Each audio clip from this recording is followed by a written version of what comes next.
Olá pessoal, tudo bom?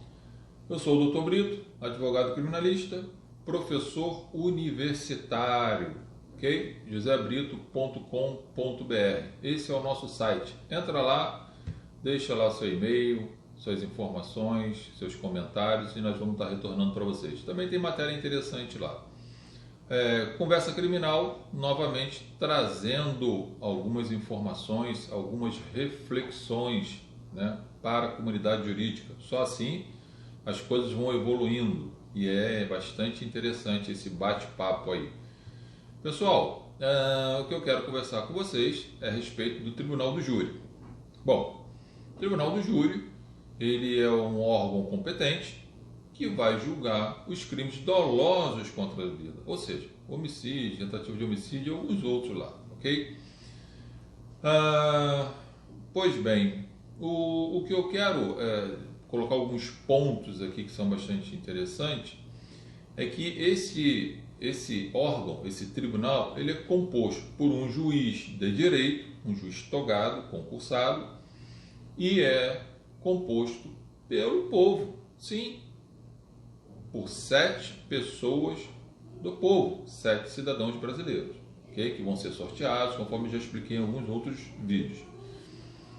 E aí, a questão, dentro desse contexto, nós temos um princípio, que é o princípio da soberania dos vereditos, amparado, interligado com o princípio do livre convencimento. Ou seja, os jurados, são eles que vão decidir se o réu é culpado ou inocente, eles não são obrigados a fundamentar, a dizer porque condena, porque absolve, ok? E o que eles decidirem, em regra, está decidido. Ou seja, se o sujeito foi absolvido e tinha provas para condenar, por esse princípio, ele estaria absolvido. E vice-versa também. Porém, é óbvio que nenhum poder absoluto pode ser dado a uma pessoa, a um tribunal, a um país, sob pena de uma devastação de direitos das partes. O Código de Processo Penal, lá no artigo 593, inciso 3º, a linha D de dado, prevê a possibilidade, né, de recurso contra as decisões proferidas pelo Tribunal do Júri. Isso que é o ponto da questão.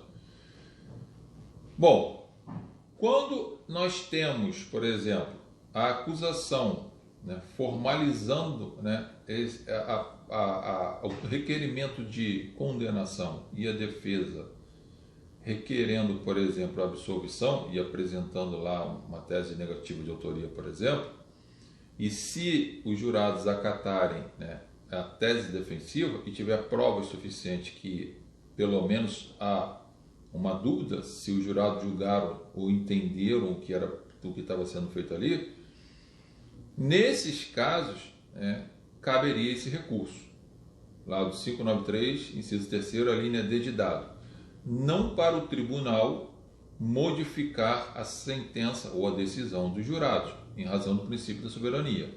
O que vai acontecer é a cassação dessa decisão e o réu é levado novamente a júri, por mais um julgamento. Pois bem, o que eu quero chamar a tua atenção e para reflexão é: e quando a defesa concorda com a autoria e obviamente com a materialidade, ou seja, não discute que foi o réu que praticou aquele crime, mas vem com uma tese defensiva da clemência, exatamente da clemência, né? Em razão dos motivos, em razão pelo momento atual que o sujeito se encontra, em razão do próprio contexto dos fatos pelos quais o crime foi praticado. E aí a defesa não está questionando a autoria. A defesa até fala na sua sustentação oral, foi o réu mesmo que praticou, o réu confessou que praticou o crime.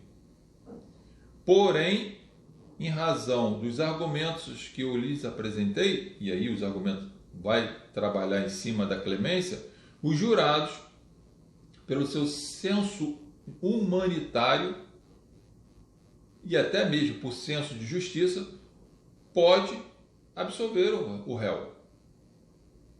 Por quê? Porque está cristalino, pelo princípio da soberania dos votos, eles decidiram dessa forma absolver o réu, acatando a tese da clemência, do perdão, né, da solidariedade que eles entenderam.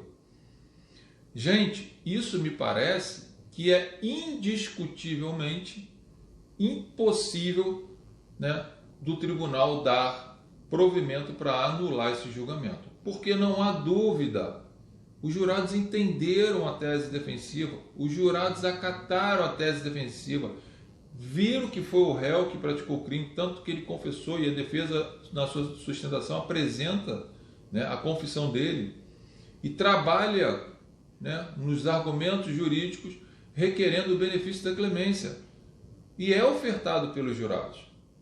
Portanto, no meu entendimento, não cabe, né, o tribunal, ou não deveria o tribunal, né, por questão até de justiça, dar provimento para anular aquela decisão de jurados, e sim manter aquela decisão, ok?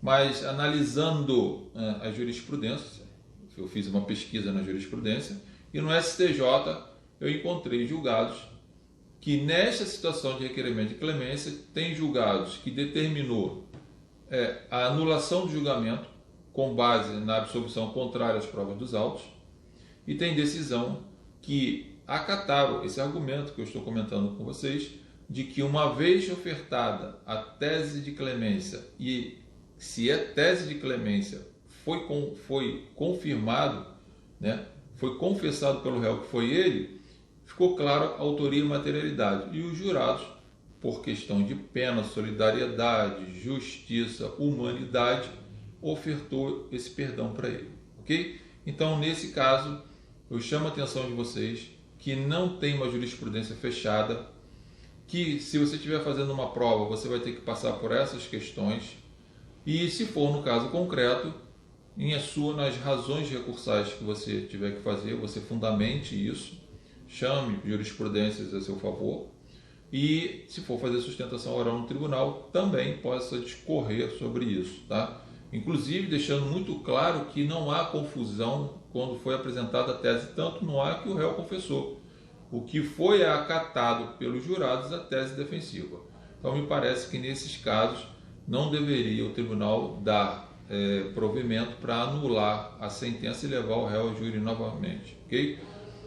Fica a dica para reflexão, para discussões, e Conversa Criminal volta logo logo. josebrito.com.br. Um grande abraço a todos.